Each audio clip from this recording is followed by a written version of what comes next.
81-11's on screen, and I think Braxton maybe tried to trick us because we're not used to getting to talk about litter mates back-to-back, but he teed it up just perfect here. This is the white-nosed one. I've always remembered this one in her notch because she's got that white nose.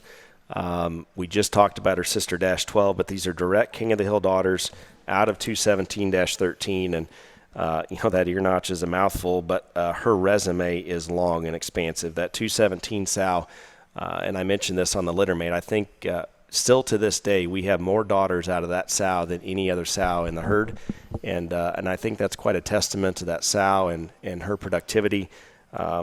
These 81s would be maternal sibs to the gangsters, the 15-litter gangster sows that are going to make a move here in litter number 2. And I think this one here really represents, again, the King of the Hill sows they've always had a very stout look to them, at least the handful that we've had. I think this one falls right in line with that. And then I think to top it off here, this one's bred to in-game. She had an awesome litter this spring. She had a really good litter last spring, and I think we've got it teed up for something pretty special here to arguably one of the most popular sires in the business. Yeah, I couldn't agree more with you there. This sow, whenever she turned that corner coming out of that hoop onto that grass, it was impressive. She is truly, truly big-armed and heavy-duty, but still like very, very loose and comfortable about her hip and her hind leg. And man, her skull is so stout, but still has a feminine look about it somehow. She's awfully impressive visually. Jesse actually just made the comment to me that one of the gilts that we're feeding for the Murphy boys is out of this particular sow for the summer and into the fall here, and I'm a real big fan of her. She's out of Dash 8. She looks a lot like this one, and if she'll kind of keep maturing the way that this sow looks, ultimately some of those guys that called her skinny in May might feel a little guilty come August or October, because ultimately I'm very, very high on the gilt out of her.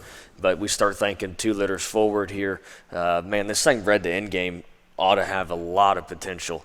We think about end game, and honestly now we've got to go back to a 5-year-old boar and think about what he's working on now. And it seems like the sows that have tons of extras are the sows that he's working on. Sows that are built like this, that have that kind of arm size and bone density and roundness of rib, are the sows that end game is really making a stamp on in his, second revival kind of comeback tour here, because man, I think this mating is awesome with her skull, her density, her bone, her roundness of rib, and just her extra shape. I think end game ought to be a home run here.